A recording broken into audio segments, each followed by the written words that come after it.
Remember when Donald Trump said that he had nothing to do with Project 2025? Well, yeah, turns out that was just another misleading statement, as ChatGPT would call it. Project 2025 is basically a playbook for running the government, and if you've been paying attention, Donald Trump's been following it almost line by line. But if he's using a playbook that's publicly available, we can just read ahead and see what he's going to do next, right? And that's exactly what we're doing today. I'm going to ask the AI to go through Project 2025 and show us how much that Trump has already pulled from it, and spoiler alert, there is a whole lot. And then in the second half, we'll look at what hasn't happened yet, and ChatGPT will predict what his next steps might be, straight out of the book itself. But before we get to that, just a quick reminder, if you want to support the channel, hit that like button and subscribe right now. I know that you know where the buttons are. I know it's annoying, but the truth is, most people don't actually do it unless I ask. YouTube stats pretty much prove that. So yeah, sorry, it really does help, and that's why I've got to say it each and every time. So, thanks in advance, and now let's get into it. Did you know that Chinese AIs block your requests the moment you mention Xi Jinping? Even here, I couldn't generate the image I wanted. That's how it goes with most AI platforms, but never with Venice AI, the sponsor of today's video. As you can see, the request went through.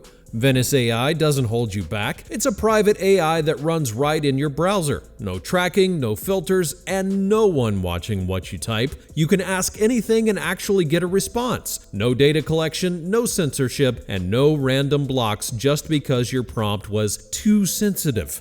Go Pro and you unlock even more. You can upload PDFs, get fast summaries, adjust how the AI responds, and disable safe mode completely. Everything just works, no blocked prompts, no hidden restrictions. And the AI characters? Honestly, they're something else. Each one has a different personality. Some smart, some unfiltered, and some surprisingly real. You'll get it once you try it. So if you're looking for AI without restrictions, use my link, venice.ai/iaskAI, and the code IAskAI to get 20% off a pro plan, or just scan the QR code and start exploring with no limits. Big thanks to Venice AI for supporting the channel, and now let's get to the video. And here we are. Now, I need to use the deep research feature so that it can analyze the entire project in detail, and once that's done, I'll move on to the first question. As always, it asks for a quick clarification first, so I'll answer that, and here we go. The research takes about 20 minutes, so I'll just skip ahead. Alright, it's done, and now we can get started. ChatGPT needs to be clear, straightforward, unbiased. You can see the rest in the prompt.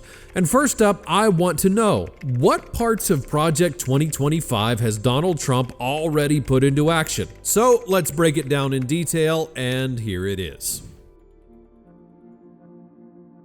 Trump has already moved fast and hard on a lot of Project 2025. This isn't just random policy chaos, it's a mapped out strategy to reshape the entire US government into something that works for him and his base. From the moment he stepped back into office in January 2025, almost every major move he's made has a direct connection to that document. The first major shift was the civil service purge. On day one, he signed the order to bring back Schedule F. That wasn't just a symbolic act, it was the opening move of Project 2025's top priority: dismantle the administrative state.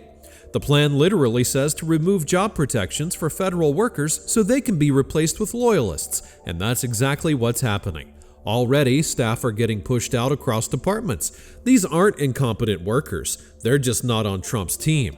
The whole point is to build a federal government that serves Trump, not the public. That's not an exaggeration. That's the exact intention of the authors of this plan.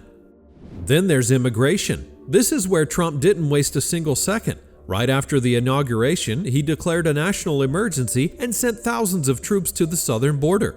That's right out of Project 2025, which calls for using military personnel to support ICE and frame border crossing as an invasion.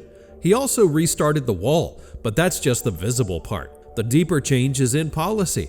He's already cut off nearly all access to asylum, again, something the project proposed in plain language. End abuse of asylum and make the process so tight that almost no one qualifies. Then he signed an executive order that denies birthright citizenship to children born in the U.S. to undocumented immigrants or people here on temporary visas. That's a direct challenge to the 14th Amendment, and it's not some wild Trump idea. It's page 52 of Project 2025, which calls to end the unconstitutional practice of birthright citizenship. He's not hiding the source, he's just testing how far he can take it. Over at the Justice Department, the purge has been just as aggressive. He removed the FBI director and installed a new attorney general known more for political loyalty than legal skill. Project 2025 didn't just suggest this, it demands the DOJ be reoriented to reflect conservative values. One of its goals is to flip the Civil Rights Division so it goes after anti-Christian and anti-white discrimination. Trump's DOJ is already shifting focus away from protecting minorities and instead investigating diversity programs like they're some kind of crime. It sounds ridiculous, but that's exactly the logic of the project. Use the law to reverse the cultural shift of the past 50 years. Education's next. Trump signed an order in March to start dismantling the Department of Education, fired over 1,000 employees, and transferred student loan management to other agencies. Project 2025 says straight up, shut down the Department of Education and return power to the states. He's doing it piece by piece, not with one big explosion. Title I programs, which help fund schools in poor areas, are being stripped. Why? Because the plan says to stop giving federal money to public schools that don't comply with conservative values. That's happening, and it's not about school quality, it's about control. On LGBTQ+ rights, the shift has been brutal. Trump signed an order forcing all federal agencies to define gender as male or female, based only on biology at birth. You can't get your gender recognized by the government anymore if you're trans. No accurate ID, no workplace protections, no rights in healthcare or prisons. Project 2025's wording is crystal clear. Restore the traditional legal understanding of sex. And Trump followed it like it was written for him personally. He also told schools that if they don't enforce this rule, bathrooms, sports teams, all of it, they'll lose federal funding. That's again directly from the blueprint. Strip money from schools that promote gender ideology. He pulled the U.S. out of the Paris Climate Agreement again and declared a national energy emergency to block clean energy projects. He's already cut off funding for wind and solar and greenlit new oil leases on federal land. Project 2025 is clear on this too. End the war on fossil fuels and treat traditional energy as patriotic. Climate science? Scrubbed from agency websites. EPA authority? Stripped. This isn't accidental. This is a deliberate rollback of everything that hints at environmental responsibility. Voting rights are already under attack. Trump signed an order demanding states purge their voter rolls, require proof of citizenship to vote, and ban any federal agency from coordinating with social media on misinformation. Project 2025 outlines all of these steps in its election integrity section, even though what it really means is voter suppression. These moves don't just affect red states, they set the standard for the whole country. It's about shrinking the electorate in a way that hurts younger voters, immigrants, and people of color, the voters Trump fears the most. And while he claims to be defending free speech, the opposite is true. His order to ban federal officials from working with tech platforms to flag misinformation has already tied the hands of public health agencies and election boards. Project 2025 said the government should not be allowed to pressure or partner with tech companies, even to fight disinformation. Sounds like a freedom move until you realize it opens the floodgates for lies, chaos, and conspiracies. That helps Trump, and that's the whole point. So yeah, Trump hasn't just checked a few boxes from Project 2025, he's following it like a manual, using executive orders, regulatory changes, and personnel purges to reshape the US government from the inside.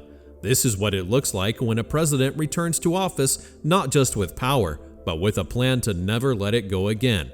And the scary part, he's just getting started.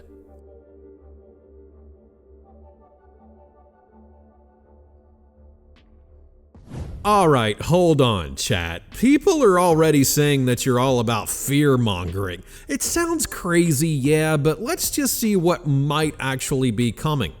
Up next, I'm gonna ask it to check what's left in the project and walk us through what Donald Trump's next steps might be. And since we've got just one question left, don't waste this little pause. Double check right now that you're subscribed to the channel. I post new videos every couple of days, and so there may be a good chance you're going to find something that grabs you every single week. Alright, thanks a lot for that, and now let's get to the final question.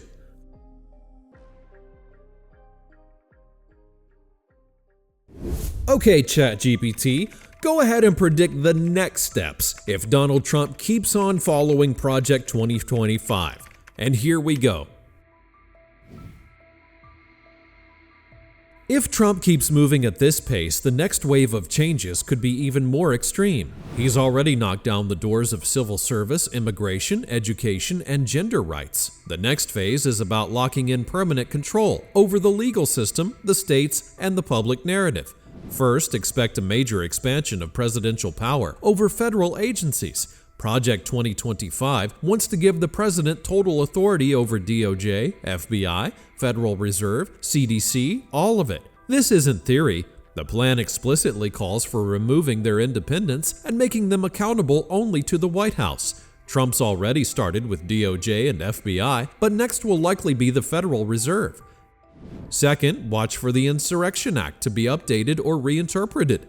The project encourages using it to deploy the military during protests or unrest. If there's a large demonstration, say in response to new abortion restrictions or an immigration raid, don't be surprised if Trump sends in troops and bypasses governors entirely.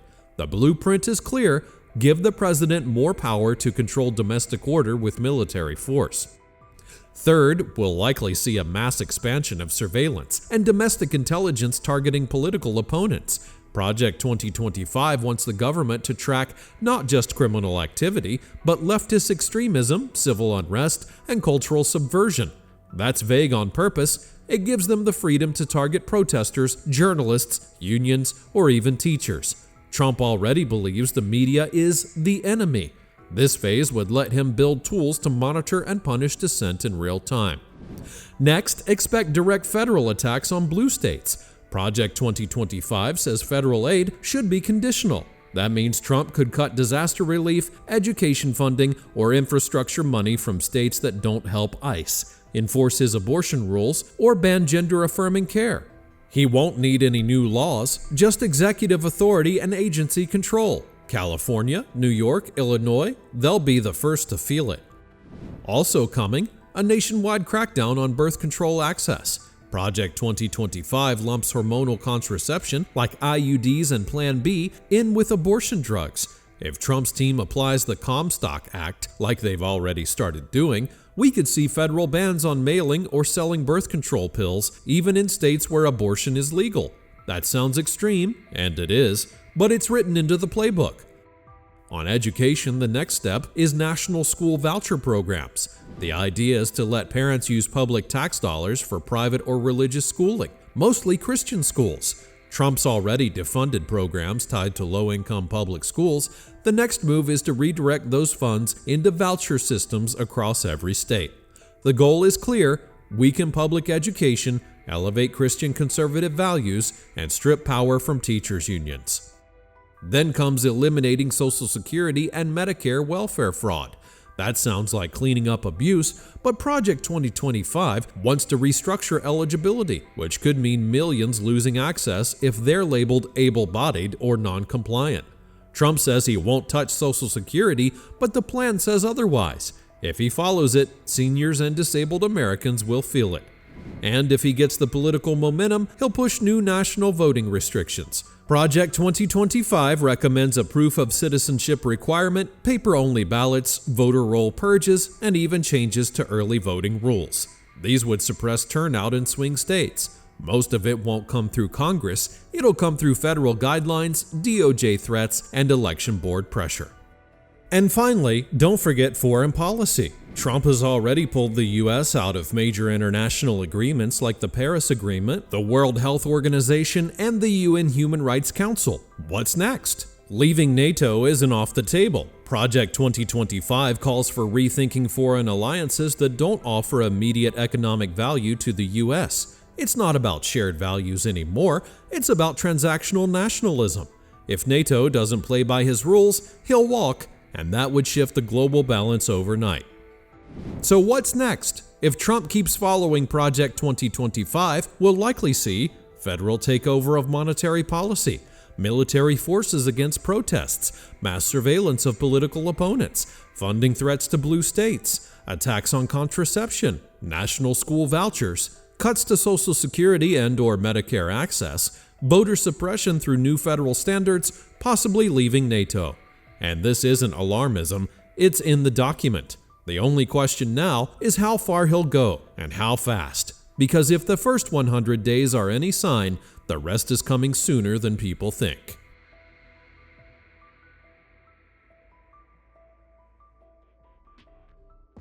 And that's it. ChatGPT went pretty deep today, but honestly, I do have some doubts about things like leaving NATO.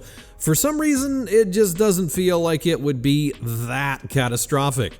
Let me know in the comments if you think I'm being naive. And for those of you who support Donald Trump and Project 2025, I know you're here, and yes, some of you even subscribe to the channel for some bizarre reason.